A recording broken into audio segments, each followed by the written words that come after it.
काफ़ी सारे स्टूडेंट्स बोल रहे थे कि सर एक्सजीएमटी भी एक एग्ज़ाम होता है, क्या हमको एग्ज़ाम देना चाहिए, इसके बारे में इन्फॉर्मेशन नहीं है, आप कुछ बता दो। तो मैंने कहा ठीक है, मैं एक आपके लिए एक स्टूडेंट गाइड बना देता हूँ।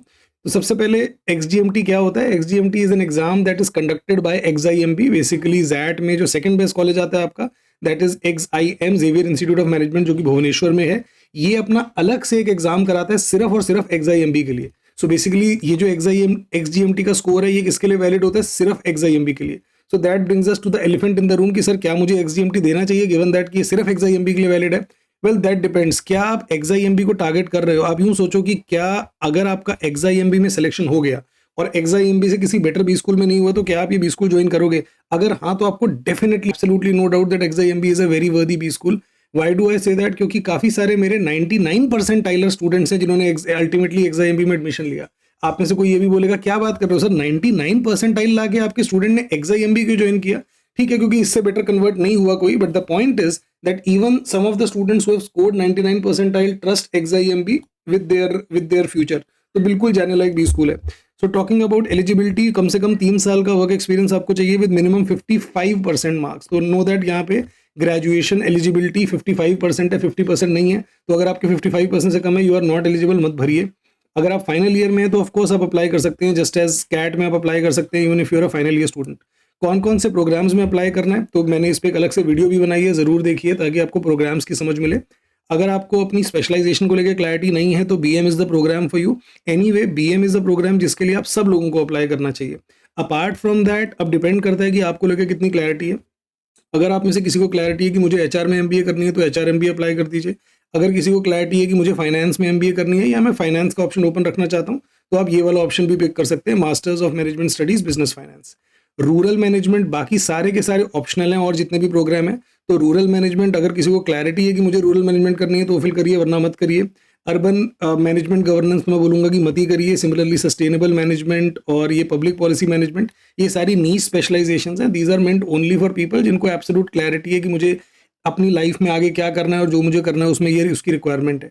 तो make sure you watch the video that I have made on different programs in specialization. Executive program आपको नहीं करना, एग्जीक्यूटिव एमबीए मत करिए यहाँ से। All right, coming to the exams, some information about XGMT. Conducting body कौन सी होती है? Again like I told you, आपकी एक्सआईएम भुवनेश्वर इसको कंडक्ट कराता है। It's a computer based exam, absolutely like CAT. It's not an adaptive paper. मतलब आप एक क्वेश्चन गलत करते हो या सही करते हो, उससे फर्क नहीं पड़ता कि अगला क्वेश्चन क्या आएगा, अगला क्वेश्चन वही आएगा जो आना है। ओके, 2 घंटे का पेपर होता है, बिल्कुल कैट की तरह। क्या सेक्शनल टाइम लिमिट होती है? हाँ, हर सेक्शन की सेक्शनल टाइम लिमिट होती है। कितने सेक्शन होते हैं? तो एक आपका क्वांट का सेक्शन होता है, एक आपका वीए प्लस एलआर होता है, बिल्कुल जैट की तरह। यहाँ पे भी वीए और एलआर कंबाइंड होता है। डीआई यहाँ पे एक अलग से सेक्शन होता है, और एक चौथा सेक्शन होता है यहाँ पे ईक्यू और GA, emotional quotient and general awareness. तो ये 4 सेक्शंस होते हैं, हर सेक्शन की अपनी टाइम लिमिट होती है। अगर आप पूछो कि कौन सा सेक्शन पहले आता है, कोई भी आ सकता है। सो रैंडम सीक्वेंस होता है, किसी का क्वांट पहला सेक्शन होगा, किसी के लिए वीएएलआर होगा, किसी का डीआई होगा। और एक सेक्शन का जब टाइम पूरा होगा तभी आप नेक्स्ट सेक्शन पे जा सकते हो, बिल्कुल जैसे कैट में होता है। जब तक वीएआरसी का सेक्शन के 40 मिनट्स नहीं होंगे, आप अगले सेक्शन पे नहीं जा सकते। सिमिलरली यहाँ पे भी जो भी आपका फर्स्ट सेक्शन होगा। अब फर्क ये है कि कैट में सबका पहला सेक्शन वीएआरसी होता है, यहाँ पे किसी का कुछ और पहला सेक्शन होगा। बट जब आपका पहला सेक्शन कंप्लीट होगा तभी आप नेक्स्ट सेक्शन पे जा सकते हो। तो अगर आपने जल्दी से अपना सेक्शन पूरा भी कर लिया तो उसका कोई फायदा नहीं है। आपको जब तक उस सेक्शन की टाइम कंप्लीट नहीं हो जाता, अगले सेक्शन पे आप नहीं जा सकते।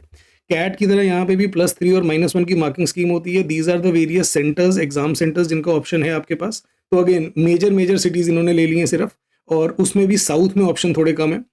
रजिस्ट्रेशन की डेडलाइन 10 दिसंबर है। Now this is why I am making this video today. मैंने सोचा था थोड़ा रुक के बनाऊंगा, बट देन आई रियलाइज कि इसकी डेडलाइन पास है। हो सकता है कि ये डेडलाइन एक्सटेंड करे, चांसेस हैं। बट देन अगेन, अगर आपने सोचा हुआ है कि आपको एक्सजीएमटी फिल करना है तो वेट मत करिए एक्सटेंशन का, आप अभी फिल कर लीजिए। एग्जाम 25 जनवरी को है। Now that's a bit of a problem, क्योंकि सीमैट भी 25 जनवरी को है। माई अंडरस्टैंडिंग सेज कि इन दोनों में से कोई अपनी डेट चेंज कर लेगा। ओवर द ईयर्स मैंने देखा है, जब भी कभी 2 एग्जाम्स क्लैश होते हैं तो जो भी छोटा एग्जाम होता है ना, वो अपनी डेट चेंज कर लेता है। ये बिल्कुल वो वाली बात है कि इधर से अगर ट्रक आ रहा है, इधर से कार आ रही है, दोनों तेजी से आ रहे हैं, तो कार वाला समझदार है तो वो साइड में लगा लेगा। उसको पता है कि एक्सीडेंट होगा तो मेरा नुकसान है। सिमिलरली जब भी 2 एग्जाम की डेट क्लैश होती है, छोटा एग्जाम अपनी डेट चेंज कर लेता है। आप उसकी टेंशन मत लो, अभी के लिए आप एग्जाम फिल कर सकते हो। 31 जनवरी को एक्सपेक्टेड है कि इसका रिजल्ट आएगा। 31 जनवरी को नहीं आएगा तो थोड़ा और लेट आ जाएगा, क्या ही चला जाएगा। एग्जाम की फीस 1500 है, बट आपको एक्सआईएमबी के लिए अलग से अप्लाई करना है। तो please be very clear, XGMT form fill करने का मतलब ये नहीं है कि एक्सआईएमबी में अप्लाई हो गया। ऑल्दो मेरे हिसाब से इस चीज़ की सेंस नहीं बनती कि भाई अगर आपका जो एग्जाम है वो एक ही भी स्कूल एक्सेप्ट करता है तो आपको उसमें इंक्लूड करनी चाहिए ना, बट ठीक है, नहीं किया उन्होंने। तो 1500 XGMT की फी है और 1800 XIMB की फी है। अगर ये मिनिमम मैं खर्चा बता रहा हूँ आपका, 1800 इज योर फी, जिसमें आपका टोटल मिला के 3300 लगा फॉर वन कोर्स। अब इसके अलावा जितने एडिशनल कोर्सेज आप सेलेक्ट करते हैं 400 पर प्रोग्राम लगेगा। तो आप यूं सोच लो कि 1500 XGMT फी, 1800 XIMB की फी, और इसमें एक आपका कोर्स आ जाएगा लेट्स से BM। BM के अलावा आपको और जितने कोर्सेज में अप्लाई करना है हर कोर्स के लिए 400 पे करना पड़ेगा। पेपर पैटर्न की बात करते हैं which is the most interesting part. तो इसमें मैंने आपको बताया 4 सेक्शन होते हैं। पहला क्वांटिटेटिव एप्टीट्यूड। अब ये पहला कहना गलत होगा क्योंकि इसमें अलग अलग लोगों का सीक्वेंस अलग अलग होता है। क्वांटिटेटिव एप्टीट्यूड में 20 क्वेश्चंस होते हैं जिसके लिए 40 मिनट्स का आपको टाइम मिलता है, तो दैट इज 2 मिनट पर question. Verbal ability and logical reasoning में 35 मिनट्स होते हैं जिसके लिए आपको 35 क्वेश्चन है जिसके लिए 30 मिनट लगेंगे। आपको लग रहा होगा कि सर ये तो बहुत कम टाइम है, बट एक्चुअली है नहीं।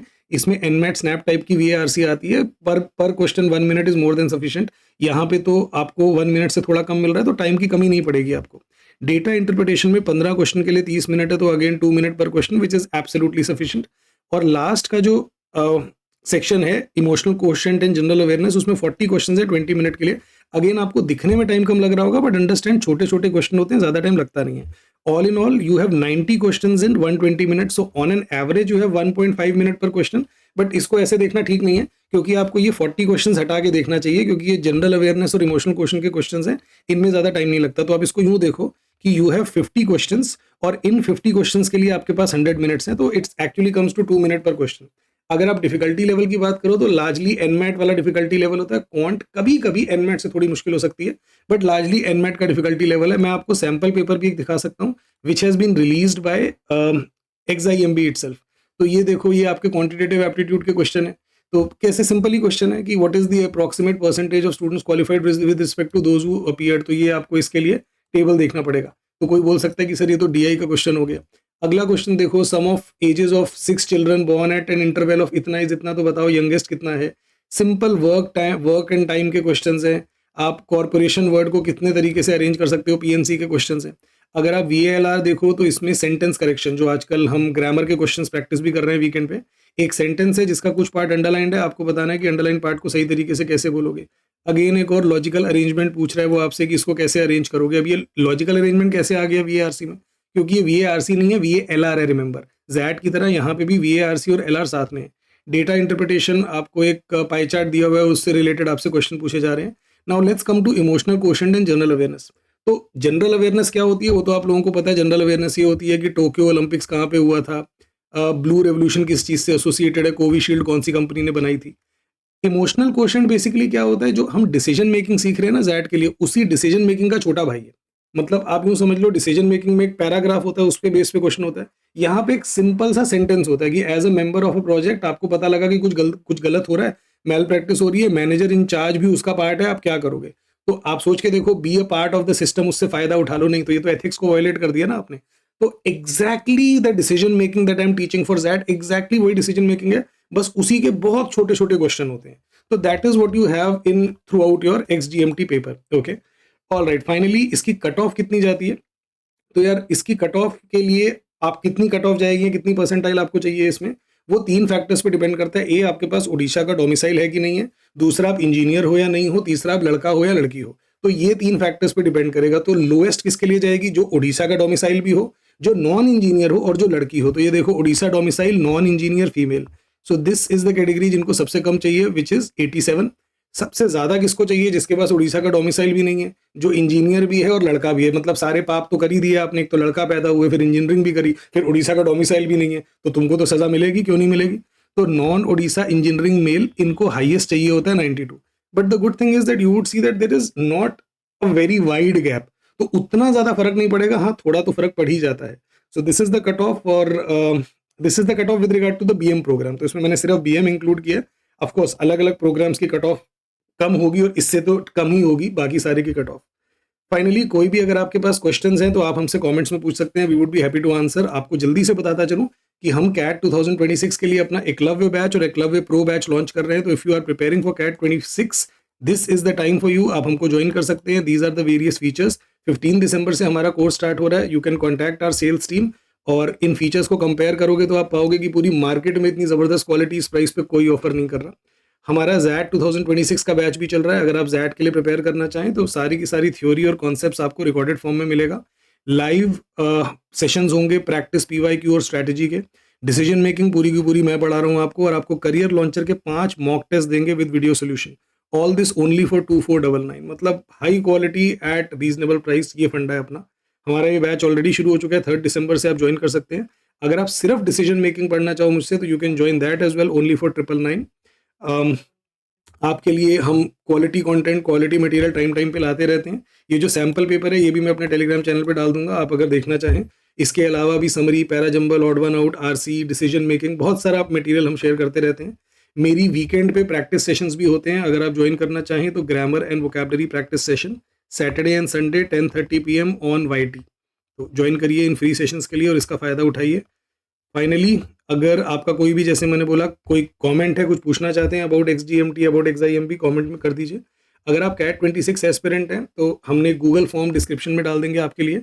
You can fill this Google form, और कोई आप आरंभ अकेडमी के बारे में या प्रिपरेशन के बारे में, हमारे बैचेस के बारे में इन्फॉर्मेशन चाहिए तो बताइए। हमारी जो गाइडेंस टीम है आपको कॉल करेगी और अच्छे से आपको समझा पाएगी। Finally, make sure that you subscribe to our channel for more such content. Let's आरंभ।